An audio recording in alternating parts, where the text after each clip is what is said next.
कहानी की शुरुआत में हम देखते कि मियामी के अंदर पूर्व एजेंट कायरा अपने टारगेट के छिपे हुए कमरे पर नजर रख रही होती है। वो आदमी कुछ सिपाहियों को आदेश दे रहा होता है जो इस वक्त किसी दूसरे बिल्डिंग में एक आदमी को ढूंढ रहे हैं। वे लोग स्मोक ग्रेनेड फेंककर हर कमरे की तलाशी लेते हैं, लेकिन कुछ नहीं मिलता। वो आदमी खिड़की की तरफ बढ़ता है और सोचता है कि उनकी जानकारी गलत कैसे निकली। तभी कायरा दूर से गोली चलाकर उसके सिर में मार देती है। उस आदमी के कंप्यूटर पर दिखता है कि वे सिपाही कायरा के पति आइजैक को ढूंढ रहे थे। उधर पूर्व एजेंट आइजैक अपने 4 साल के बेटे काय की देखभाल कर रहा होता है। हियरिंग एड लगाने के बाद काय उससे पूछता है, क्या आपके शरीर पर जो निशान है वो बुरे लोगों से लड़ते वक्त लगे हैं? आइजैक मुस्कुराते हुए जवाब देता है, हाँ, और बताता है कि तुम्हारी मम्मी अभी भी उन्हीं बुरे लोगों से लड़ रही हैं, इसलिए वो हमारे साथ नहीं रह सकती। थोड़ी देर बाद काय सो जाता है और आइजैक शादी में बजाए गए गाने को सुनता है, उन खूबसूरत यादों में खोकर। अगले दिन जब आइजैक घर से निकलता है तो उसे एक रहस्यमय कार पास से गुजरती दिखती है। वो काय को लेकर शहर की ओर जाता है। रास्ते में काय उसके पसंदीदा गाने गाता है। जब आइजैक गाड़ी पार्क करने लगता है तभी दूसरी कार बीच में घुस जाती है और टक्कर लगने से बच जाती है। दूसरा ड्राइवर गाली देकर चला जाता है। बैंक पहुंचने पर आइजैक को कुछ एक्स्ट्रा विथड्रॉल फीस दिखती है और वह क्लर्क से बहस करने लगता है। इसी बीच काय वहां से कहीं चला जाता है। अचानक 3 लुटेरे बैंक में घुसते हैं, छत में गोली चलाते हैं और लोगों में अफरा तफरी मच जाती है। जब सब डरे हुए होते हैं, आइजैक अपने बेटे को बुलाने की कोशिश करता है, लेकिन काय डर के मारे हिल भी नहीं पाता। एक लुटेरा आइजैक को पीछे हटने को कहता है, मगर आइजैक शांत रहता है और बस कहता है, कम से कम मेरे बेटे को मेरे पास आने दो। जब लुटेरा काय पर बंदूक तानता है तो आइजैक उसे कहता है, कान बंद कर लो और आंखें मूंद लो। फिर वो अपने हियरिंग एड्स उतार देता है और कुछ ही सेकंड में सभी लुटेरों को खत्म कर देता है। सारे लोगों को बचाकर वो काय को उठाकर बाहर निकलता है, लेकिन उसे दिखता है कि बैंक की सिक्योरिटी कैमरा ने सब रिकॉर्ड कर लिया है। उधर मैक्सिको में G7 के सेक्रेटरी जनरल जैक खबरें देख रहा होता है। उसे पता चलता है कि CIA में उसके पुराने काम की जांच शुरू होने वाली है, क्योंकि उस पर जासूसी के आरोप लगे हैं। तभी उसका असिस्टेंट पैट्रिक आता है और बताता है कि कायरा ने शैडो फोर्स नाम की टीम के एक और पूर्व एजेंट को मार दिया है। जैक ही वो आदमी था जिसने CIA में रहते हुए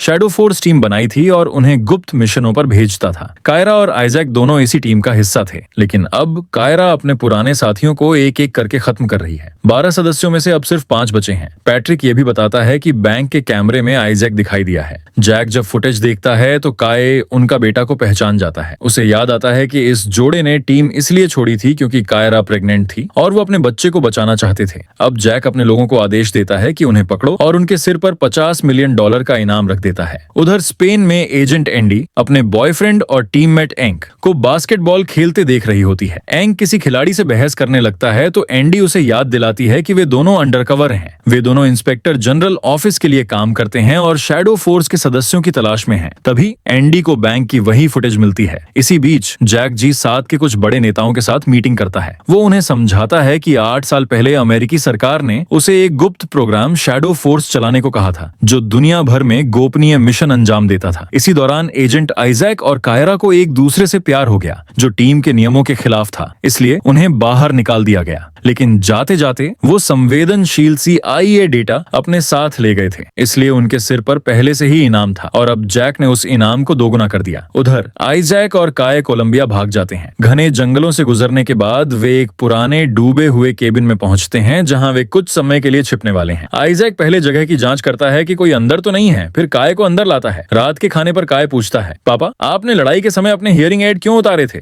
आइजैक मुस्कुराता है और कहता है, शोर बंद करने से ध्यान केंद्रित करने में मदद मिलती है। फिर काय पूछता है, क्या आप कभी बुरे आदमी थे? आइजैक जवाब देता है, पहले मैं और तुम्हारी मम्मी दोनों सोचते थे कि हम अच्छे काम कर रहे हैं, पर असल में हम बुरे लोगों के लिए काम कर रहे थे। अब हम सच में अच्छे हैं। मियामी में कायरा को भी बैंक की वही फुटेज मिलती है। अपने बेटे को देखकर उसकी आंखें भर आती हैं। वो 4 साल पहले की एक रात को याद करती है, जब वो आइजैक के घावों की देखभाल कर रही थी। तब वे संगठन छोड़ चुके थे, लेकिन जैक के लोग उनका पीछा कर रहे थे और काय खतरे में था। आइजैक फिर से टीम में शामिल होना चाहता था ताकि पत्नी और बेटे की रक्षा कर सके, लेकिन कायरा ने मना कर दिया। उसने बताया कि जैक और उसके बीच पहले रिश्ता था, लेकिन जब उसने उसे ठुकरा दिया तो जैक ने उसे डिमोट कर दिया और बेहद खतरनाक मिशनों पर भेजना शुरू कर दिया। इसलिए उसे विश्वास था कि अगर आइजैक वापस भी जाए तो जैक उसे नहीं छोड़ेगा। उसी रात कायरा ने फैसला किया, वो खुद पूरी शैडो फोर्स टीम और जैक दोनों को खत्म कर देगी, ताकि उसका परिवार हमेशा के लिए आजाद रहे। वर्तमान में कायरा एंडी को एनक्रिप्टेड मैसेज भेजती है और मदद मांगती है। एंडी जवाब देती है कि वे मिशन बदल रही हैं। अब वो आइजैक को ढूंढेंगी, क्योंकि वही जैक के खिलाफ सबूत दे सकता है। रात के बीच आइजैक को कुछ आवाज सुनाई देती है। वो बंदूक लेकर घर की तलाशी लेता है और फर्श पर गीले पैरों के निशान देखता है। अचानक कोई उस पर झपटता है और उसका हथियार छीन लेता है। वो कायरा होती है। दोनों के बीच जबरदस्त लड़ाई होती है।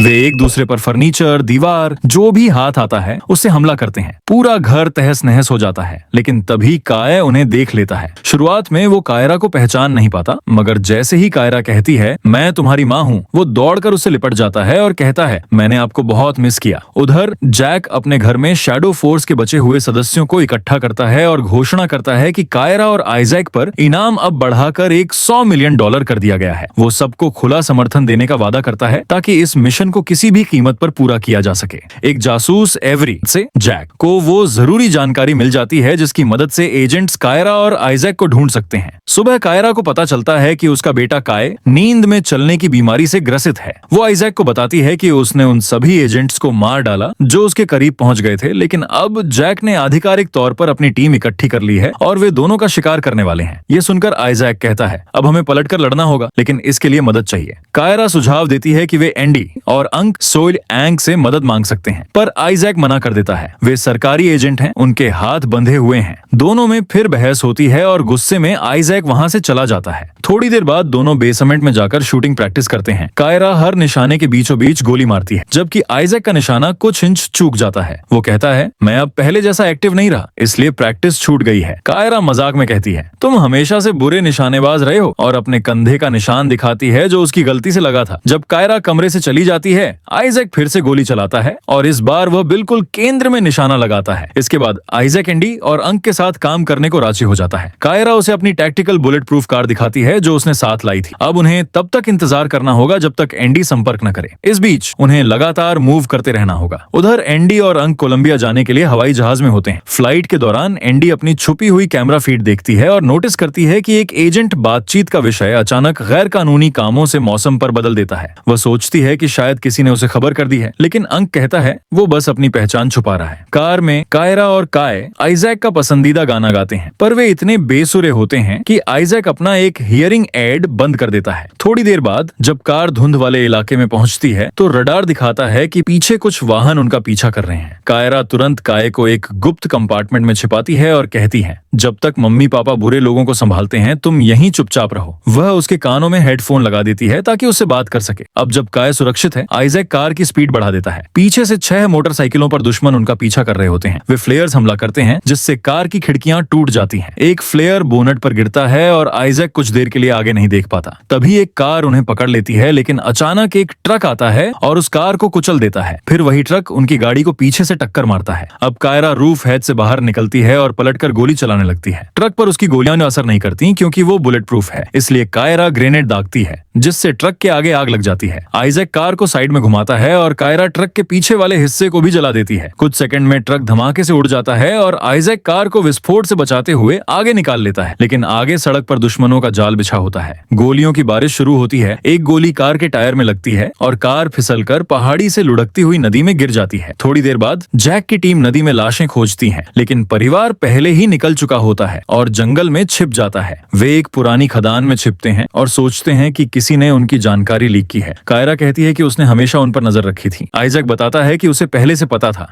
जब तुमने भीड़ में मेरे गले को छुआ था तब मैं समझ गया था। अगली सुबह आइजैक जागता है और देखता है कि कायरा गायब है। उधर जैक गुस्से में है क्योंकि उसकी टीम को अब तक उनके शव नहीं मिले, मतलब वे अभी भी जिंदा हैं। वो गुस्से में अपने सहयोगियों पैट्रिक और पार्कर पर हमला करता है और फिर उन्हें निकाल देता है। तभी उसे एवरी का फोन आता है जो कायरा और आइजैक की लोकेशन बताती है। जैक तुरंत पैट्रिक और पार्कर को दोबारा भर्ती करता है और मिशन पर भेज देता है। जैक के विमान पर कायरा उसे कॉल करती है। वो कहती है मुझसे मेरे निजी द्वीप पर मिलो, सब कुछ यहीं खत्म कर देते हैं। अगर तुमने मेरे परिवार को धमकाना जारी रखा तो मैं तुम्हारे सारे राज्य सरकार को दे दूंगी। जैक मान जाता है और कायरा फोन समुद्र में फेंककर बोट में बैठ जाती है। उधर एंडी और अंक वैन में बैठने ही वाले होते हैं कि पीछे से आइजैक बंदूक ताने प्रकट होता है। काय उसके पास बैठा होता है। आइजैक सोचता है कि उन्होंने ही उनकी जानकारी लीक की है, लेकिन वे कसम खाते हैं कि वे उसके पक्ष में हैं। तनाव भरा माहौल बनता है, पर माहौल हल्का हो जाता है जब काय कहता है कुछ म्यूजिक चलाओ। सब हंस पड़ते हैं। एंडी बताती है कि वे कायरा की मदद तभी से कर रहे हैं जब उसने अपना मिशन शुरू किया था। उन्हें नहीं पता कि वो अब कहाँ है, लेकिन आइजैक समझ जाता है कि कायरा जैक से अकेले निपटने गई है अपने परिवार की रक्षा के लिए।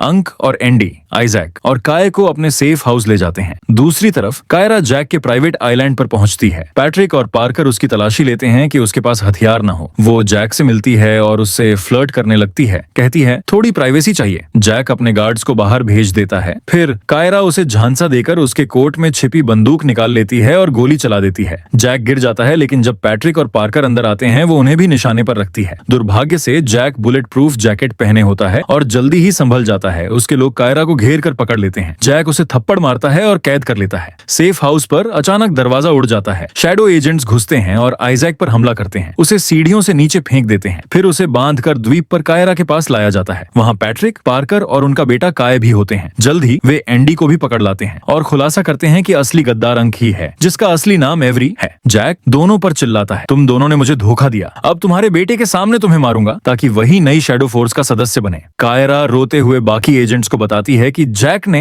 अपने पद का दुरुपयोग करके मुझे जबरन रिश्ता रखने पर मजबूर किया और फिर मुझे खतरनाक मिशनों पर भेजता रहा। तभी पैट्रिक और पार्कर वापस आते हैं। वे बंदूकें जैक पर तान देते हैं और बताते हैं कि वे सरकारी अंडरकवर एजेंट हैं। बाकी गार्ड्स हथियार डाल देते हैं। एंडी हंसकर कहती है, मुझे पहले से पता था कि जैक के पीछे एक और ग्रुप काम कर रहा है, लेकिन मैंने अंक को नहीं बताया क्योंकि वो हाल में अजीब बर्ताव कर रहा था। इसी बीच एक शैडो एजेंट बंदूक उठाने की कोशिश करता है तो पार्कर उसे सिर में गोली मार देता है और सब गोलीबारी शुरू कर देते हैं। चारों तरफ अराजकता फैल जाती है। पैट्रिक मारा जाता है। जैक को पीठ में गोली लगती है और वो भागकर छिप जाता है। एंडी एक एजेंट को उसके ही चाकू से मार देती है। कायरा और आइजैक गार्ड्स की बंदूकें उठाकर पलटवार करते हैं। पार्कर के कूल्हे में गोली लगती है, लेकिन वो लड़ता रहता है। एंडी उसे गोलियां देती है और कहती है, तुम जैक को पकड़ो, मैं काय को ढूंढती हूँ। अंक मौके का फायदा उठाकर पैसे का बैग लेकर भाग जाता है। पार्कर जब संभलता है, एक एजेंट उस पर टूट पड़ता है। एजेंट उसे चाकू से घायल करता है, पर पार्कर नजदीक आकर उसकी बंदूक छीन लेता है और सिर में गोली मार देता है। उधर आइजैक दो एजेंट्स को समुद्र किनारे देखता है और उनके पैसों के बैग पर गोली मारता है। अब आइजैक वापस लौटता है और कायरा काय से मिलता है। कायरा कहती है, चलो यहाँ से निकलते हैं, पर आइजैक कहता है, अगर हम भागे तो वे हमें फिर ढूंढ लेंगे, हमें इसे यहीं खत्म करना होगा। जैक को मारकर वे काय को एंडी के पास छोड़ते हैं और बोट में बैठकर जैक का पीछा करते हैं। दोनों तरफ से गोलीबारी होती है। जैक की नाव एक और जहाज से टकराकर किनारे जा टकराती है और जोरदार विस्फोट में उड़ जाती है। फिर भी दोनों किनारे पर जाकर देखते हैं कि कहीं जैक बच तो नहीं गया। उधर पास में एक वेडिंग पार्टी चल रही होती है। जैक वहां पहुंचता है और छत पर गोली चलाकर सबको भगा देता है। तभी आइजैक आता है। कायरा उसे सावधान करने की कोशिश करती है, लेकिन जब वो मुड़ता है तो देखता है कि जैक उसकी बीवी पर बंदूक ताने हैं। कायरा बातों में उसे व्यस्त रखती है ताकि आइजैक ध्यान से सुने। आइजैक उसकी कंधे के पार से गोली चलाता है। गोली जैक के सीने में लगती है। जैक का शरीर स्विमिंग पूल में गिर जाता है। दोनों पति पत्नी गले लगकर चुंबन करते हैं। अगर आपको ये कहानी पसंद आई तो चैनल को सब्सक्राइब करें और नोटिफिकेशन ऑन करें ताकि आप ऐसी और शानदार कहानियां देख सकें।